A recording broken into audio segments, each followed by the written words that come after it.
tout le monde. Aujourd'hui, on va consacrer à l'étude de dipôle RC. Donc, c'est quoi un dipôle RC? C'est l'association en série d'un conducteur ohmique de résistance R et d'un condensateur de capacité C. Donc, le condensateur, c'est quoi? Le condensateur, c'est un dipôle constitué de deux armatures métalliques parallèles l'un de l'autre. Donc, ce sont des deux armatures métalliques placées à des potentiels différents. Ça veut dire quoi? Deux potentiels différents. Donc, on a potentiel positif et potentiel négatif. Et un isolant ou bien un diélectrique au milieu entre les deux armatures. Donc le dipôle condensateur, c'est quoi? C'est deux armatures. Donc l'écriture ou bien on peut schématiser le condensateur dans un circuit par cet schéma. Donc c'est comme ça avec deux armatures comme ça.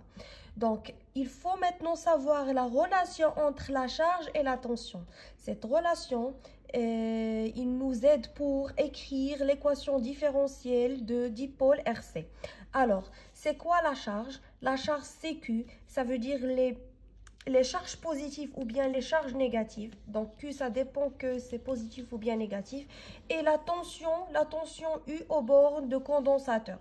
Alors, on sait que la charge est en coulomb en unité, dans l'unité, et U en volts. Alors, on peut écrire maintenant la relation CQ qui est égale à C fois U.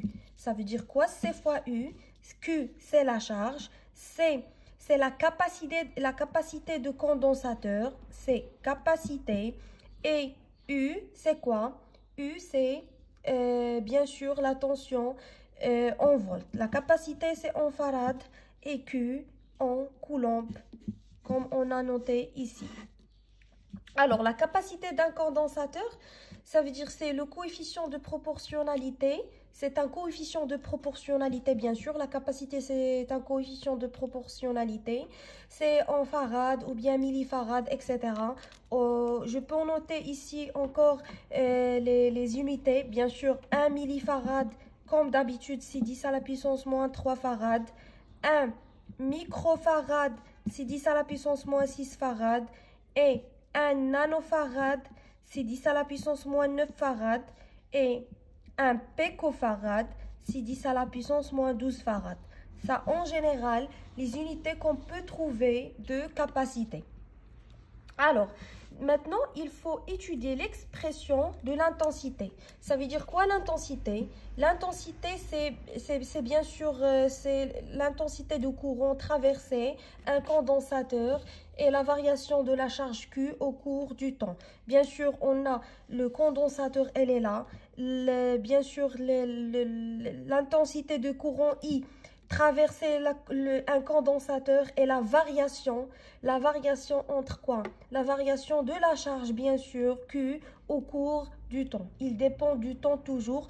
Par cette définition, on peut écrire que I, par cette définition, on peut écrire que I, c'est Q sur delta T, car par définition, c'est la variation de charge en fonction du temps ou bien au cours du temps.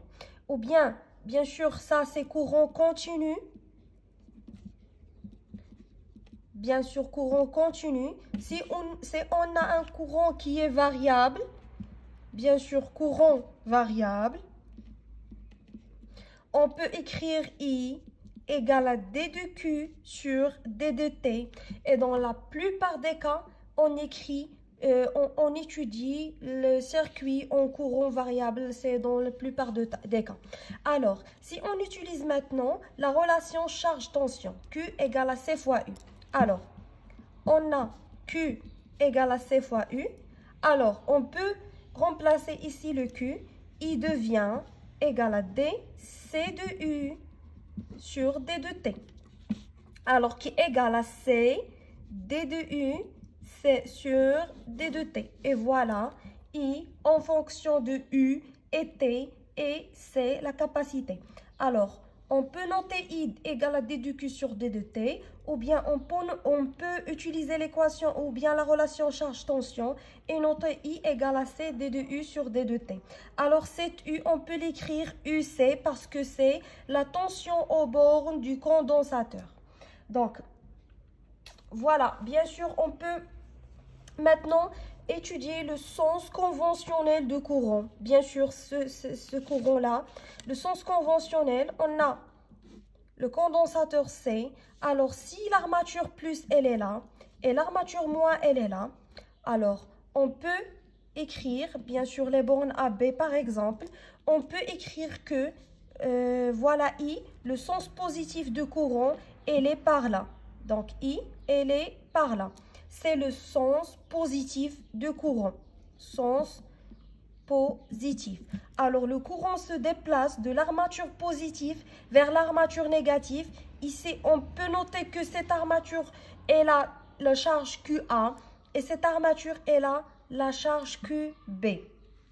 Alors, le sens positif ou bien conventionnel du courant est toujours vers l'armature positive. Alors, le sens positif vers l'armature positive. Donc, maintenant, on peut étudier l'association du condensateur pour savoir plus des informations sur le condensateur. Alors, bien sûr, ici, l'association des condensateurs. Alors, si on a deux condensateurs comme ça, associés en parallèle, alors, association en parallèle. Alors, on peut ici compter que c'est borne A et borne B, le courant I qui passe de borne A vers borne B. Alors, le U, il est dans le sens contraire,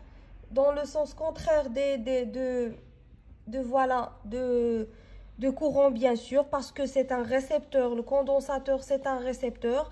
Alors, comme on a vu déjà dans l'année dernière que le sens de tension est inversement que le sens de courant parce que c'est un récepteur. Alors, on peut noter ici, c'est UAB ou bien on peut noter UC. OK?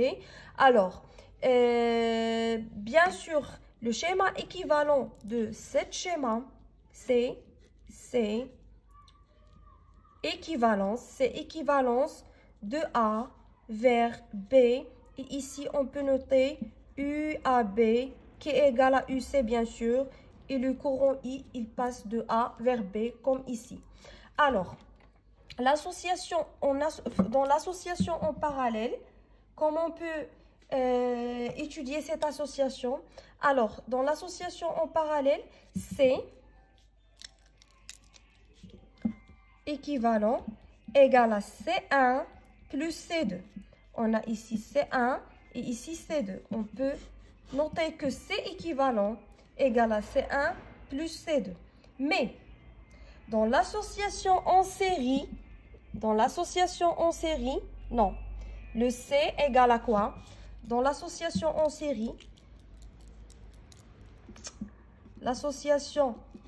série, on peut noter comme ça, de A vers B, C1, C2, le courant I.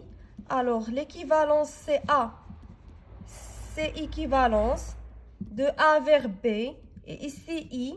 Alors, dans l'association en série, le 1 sur C équivalence égale à 1 sur C1 plus 1 sur C2. Donc, on peut noter que C équivalence égale à quoi? Égale à C1, C2 sur C1 plus C2, bien sûr. Alors, en général, on peut noter comme ça.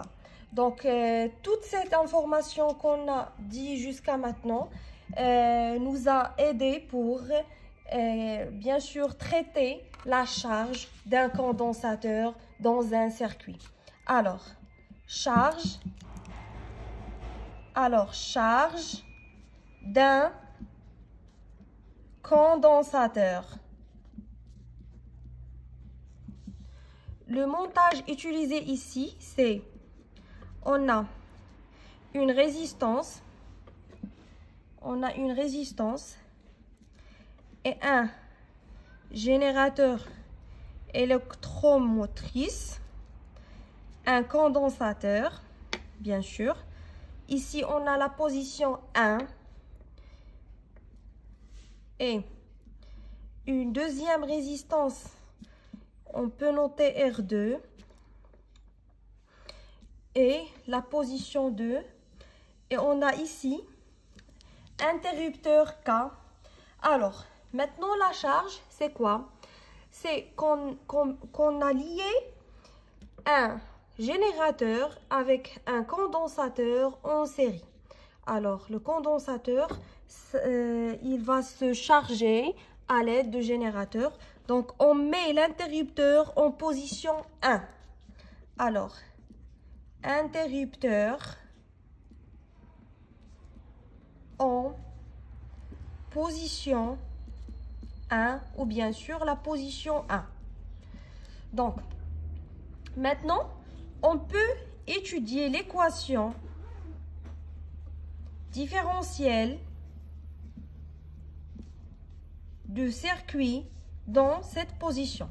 Alors, l'équation différentielle, c'est quoi? Il faut appliquer maintenant la loi d'additivité des tensions. Donc, d'après la loi d'additivité de tension, on a UR, loi d'additivité des tensions, UR plus UC qui est égal à E. Pourquoi UR plus UC qui est égal à E? On peut maintenant choisir un sens comme ça, maintenant par exemple, comme ça. Alors E c'est quoi? Le I bien sûr, elle est comme ça. Alors le I par là, le sens de I c'est comme ça. Alors le E, elle est là. Le UR, elle est comme ça. Parce que le sens de tension de R, c'est le sens inverse de I, car R est un récepteur. Alors, et le sens de U ici, c'est comme ça, UC. Donc, le sens qu'on a choisi, c'est elle est à gauche, de droite vers la gauche. Alors, on dit quoi? On dit UC plus UR moins E égale à 0. Alors, UC plus UR moins E égale à 0.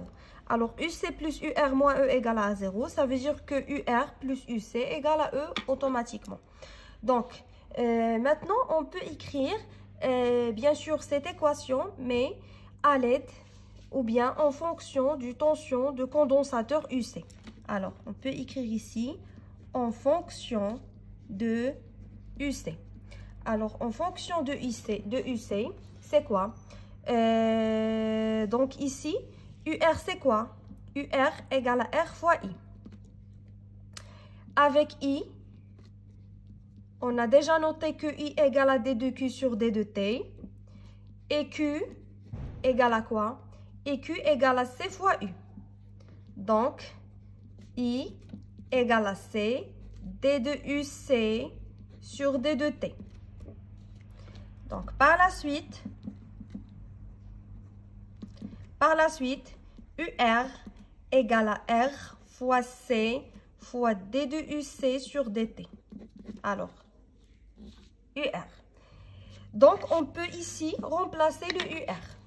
Alors, bien sûr, d'après 1, on peut noter que UR égale à RC D de UC, RC D de UC sur DT, plus UC qui est égal à E. Ou bien, on peut noter bien sûr que UC plus RC D de UC sur D de T égale à E. Il représente l'équation différentielle en fonction de variable de la tension du condensateur UC. Alors, on peut écrire cette équation, mais en fonction de Q, de la charge Q. Donc, on peut noter ici, en fonction de Q. Alors, en fonction de Q, d'après 1, on a quoi? On a UR plus UC égale à E. Avec UR égale à R fois I. Et I, c'est D de Q sur D de T. Et alors, on peut bien sûr, je peux noter ici I égale à D de Q sur D de T. Alors, on remplace ici R, UR, c'est R, pardon, D de Q sur D de T, plus UC égale à E. Et UC, c'est quoi? Alors, UC, c'est quoi? Q égale à C fois U. Donc, UC égale à Q sur C. UC égale à Q sur C. Alors, UC ici, R, c'est D de Q sur D de T, plus Q sur C, qui est égal à E. Donc, on peut écrire le Q sur C, ou bien on peut, bien sûr, multiplier l'équation par C. Alors, il devient Q plus R fois C, D de Q sur D de T, égale à C fois E. Et c'est l'équation différentielle en fonction de Q. Alors, on peut passer maintenant à l'équation horaire. L'équation horaire, c'est quoi? L'équation horaire, c'est la solution de l'équation différentielle. Alors, l'équation horaire. Donc, bien sûr, ici, on considère UC de T comme variable et la solution comme variable et la solution de l'équation différentielle est sous la forme UC de T qui est égal à A exponentielle moins T sur taux plus B. Alors, on peut utiliser cette solution pour résoudre, bien sûr, l'équation différentielle qu'on a notée ici en fonction de UC. Alors, pour déterminer, bien sûr, les constantes, il suffit maintenant, cette écriture, c'est la solution. Donc, il suffit maintenant de déterminer A et B et taux. Donc, A et B et taux, on peut déterminer par, ou bien on remplace la solution, bien sûr, ici, et la dérivée, bien sûr. On peut remplacer la solution et la dérivée première dans l'équation ici. La solution et la dérivée première. Alors, donc, on a quoi? On a UC de T égale à A exponentielle moins T sur taux plus B. Et dérivé premier, c'est quoi dérivé premier? D de UC sur DT égale à quoi? Dérivé de cette expression en fonction de T, c'est bien sûr moins. Ou bien je peux noter ici comme ça, A fois quoi? Dérivé de l'exponentielle moins T sur taux, c'est moins 1 sur taux exponentielle moins T sur taux. Bien sûr, dérivé de B, c'est 0. Donc, il ne reste juste moins A sur taux exponentielle moins T sur taux. Donc, on peut maintenant remplacer le UC et D de UC dans l'équation différentielle qu'on a ici. Donc, je vais le noter pour ne pas perdre du temps. RC D de UC sur DT égale à E. Donc, on remplace UC par cette expression et on remplace D de UC par cette expression. Ou bien cette expression. Alors, UC, c'est A exponentielle moins T sur taux plus B, plus R fois C, fois D de UC, c'est moins A sur taux exponentielle moins T sur taux, qui est égal à E. Comme ça. Alors, voilà. On peut maintenant regrouper les exponentielles et regrouper les autres variables. Donc, pour regrouper ça, A exponentielle moins T sur taux, facteur de 1 moins RC sur taux. Voilà. Plus B qui est égal à E. Donc, plus B qui est égal à E. Donc, ou bien par égalité de deux fonctions polynomiales. Donc, égalité de deux fonctions polynomiales. L'équation, c'est quoi? Par égalité de deux fonctions polynomiales, 1 moins RC sur taux égale à 0, car ici, on n'a pas l'égalité de l'exponentielle. Et B égale à E. D'où, on peut déduire que taux égale à R fois C et B égale à E. Et voilà B et taux. Maintenant, pour déterminer le A, on a maintenant déterminé le B, le taux et le B. Il suffit maintenant de déterminer bien sûr A. Donc, pour déterminer A, il faut maintenant passer aux conditions, bien sûr, initiales. Alors, il faut passer aux conditions initiales. Conditions initiales.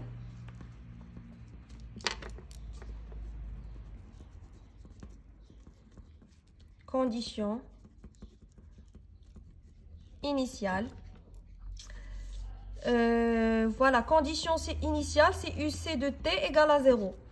UC de T égale à combien à T égale à 0? Alors, à T égale à 0, le condensateur n'est pas encore chargé.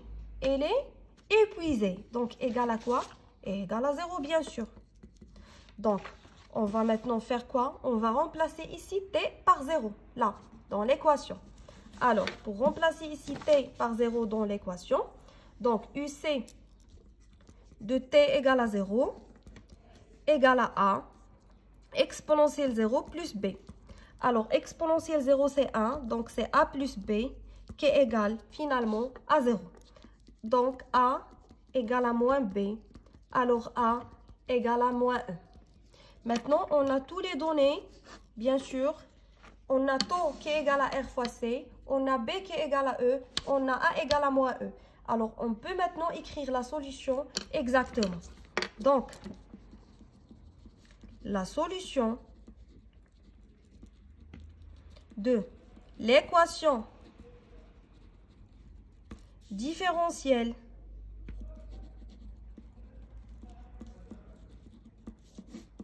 c'est UC de T qui est égal à quoi? Qui est égal à A, qui est égal à moins E, exponentielle moins T sur R fois C, taux c'est R fois C, plus E. Finalement, UC de T qui est égal à E, facteur de 1 moins exponentielle moins T sur RC. Voilà la solution de l'équation différentielle. Donc maintenant, on peut représenter UC en fonction de T pour savoir comment la tension de condensateur évolue au cours du temps. Alors, UC en volts et T en millisecondes par exemple. Alors, comment il évolue au cours du temps? Donc, mathématiquement, la courbe représente, et voilà, la courbe représentée, bien sûr, qu'on va représenter ici, il faut calculer à T égale à 0. À T égale à 0, ici égale à 1. Alors, 1 moins 1, c'est 0. E fois 0, c'est 0. Donc, à 0, la tension, c'est 0. Et voilà, il faut maintenant considérer le régime permanent. C'est quoi le régime permanent? Le régime permanent, c'est à l'infini. Régime permanent. Ou bien régime stationnaire. OK? Alors, à T infini, UC à T infini égale à quoi? Alors, l'exponentielle à moins l'infini, c'est 0. Donc, c'est E, 1 moins, exponentielle à moins l'infini, c'est 0. Donc, qui est égal à E. UC de T à l'infini égale à E. Alors, on peut choisir ici le E. Et voilà la courbe qui s'évolue dans ce sens-là. Avec E, c'est quoi? E, c'est la valeur maximale qui peut prendre la tension aux bornes du condensateur. Donc, le condensateur, elle est en cours de se charger. Donc, de tension 0 vers une tension qui est égale à E, qui est la tension de générateur exactement. Voilà. Alors, le condensateur, il va prendre à l'infini. Alors, en régime stationnaire ou bien en régime permanent, il va prendre la tension de générateur. Comme ça. Donc, en régime permanent ou bien à T infini, alors, au cours de temps, à T infini, le condensateur, il va prendre la tension de générateur qui est égale à E. Alors, ici, on peut noter régime transitoire, bien sûr. C'est le régime de transition. Et ici, régime stationnaire. Alors, ici, c'est UC égale à E, bien sûr. Donc, la courbe présente deux régimes. Un régime transitoire, la tension UC varie au cours du temps. Et un régime, bien sûr, qui est stationnaire ou régime permanent, où UC reste constante et égale à E. Alors, ici, UC reste constante. La tension UC reste constante. Il prend la valeur E. Il reste constante. Alors, c'est le régime stationnaire, bien sûr. Donc, pour déterminer maintenant la constante du temps qui est égale à taux. Taux, c'est la constante du temps. Maintenant, pour déterminer taux à l'aide de la courbe.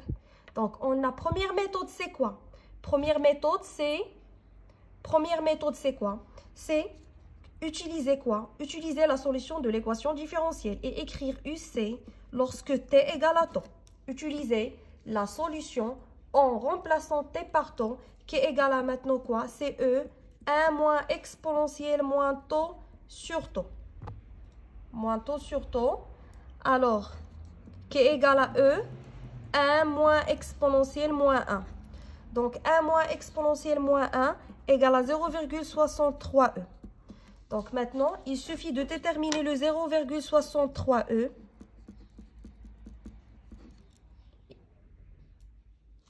Donc, 0,63E, c'est celle-là, c'est ici. 0, donc, c'est plus que 0,5. On peut noter ici. Alors, par la projection sur la courbe et la projection sur T, on peut ici noter taux. Alors, la deuxième méthode, c'est quoi? C'est utiliser, bien sûr, maintenant, c'est, voilà, la première méthode, c'est quoi? C'est, bien sûr, utiliser la solution et remplacer T par taux. Et alors, finalement, taux est l'abscisse qui correspond, bien sûr, qui correspond à la tangente de la, pardon, qui correspond à l'ordonnée de 0,63E. Maintenant, la deuxième méthode, c'est la tangente de la courbe à l'instant T égale à 0. Méthode 1. Méthode 2, c'est la tangente de la courbe à T égale à 0. Donc, à T égale à 0, on peut ici noter une tangente comme ça. Tangente de la courbe.